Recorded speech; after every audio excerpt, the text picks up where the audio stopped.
Neon pink is out, orange is in. What led to this decision? How was the process like? And yeah, what do you guys feel about the new face of Wilder World? I think it's awesome.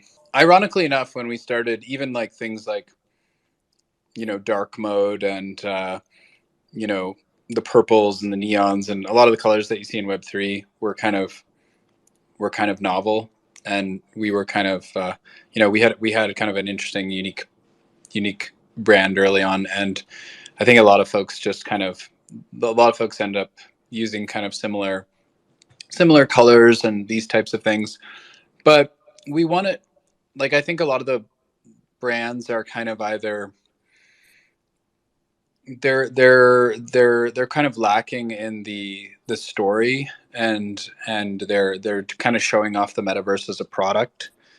And I think the best companies, they always show their products as experiences. Even if you think of something like Apple, which is extremely product driven, it's always through an experiential lens that they're talking about their products and what they make. And so I think blockchain is just notorious for talking about, like, the tech and the features and this and that. But I think ultimately what people will remember is the story.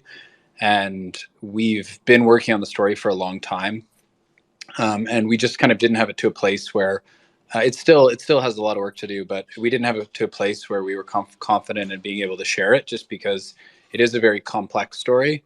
And there's a lot of different segments to it. But the thing that really inspires us is, every generation there's like a timeless story. Like in my parents' generation, it would have maybe been like Star Wars or something like that, and for me it was maybe like The Matrix, or um, before that it might have been Blade Runner. So you have kind of Star Wars in the 70s, Blade Runner in the 80s. You have, in terms of, I'm talking mostly in terms of science fiction. You recently have Dune that's come out. I'm just talking about movies. But it seems that a lot of these games, there's just an opportunity to tell a really interesting and deep story. And if we're going to use this kind of new immersive storytelling medium, not just to bring people into a mall, I always joke that Facebook's metaverse feels like a mall. Like, they're creating a large mall. And I think there's an opportunity to really transplant someone into like a completely different dimension, and to weave the principles that we care about in Web3 into a story. Like, talk about decentralization, talk about the principles that we're using to build this technology, and the kind of Web3 revolution. Like, how do we tell that in a story that is less threatening, it's easy to digest, it's more interesting. And that's basically what we're trying to do with the lore. And so the brand is more cinematic. And it's also, the thing that changed is we started to build this world. So like when we started, we didn't have this world. We were kind of, working on all these things, and now we have this world that can kind of inform our brand, whereas before, like, the brand was kind of informing the world. And so now we have an actual place that we can go, and we want the site to kind of reflect more what that is.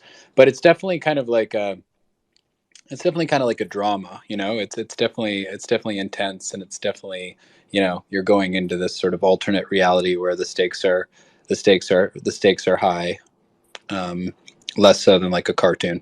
Dennis has been really focused on making sure that the story ties into the gameplay, which I really appreciate.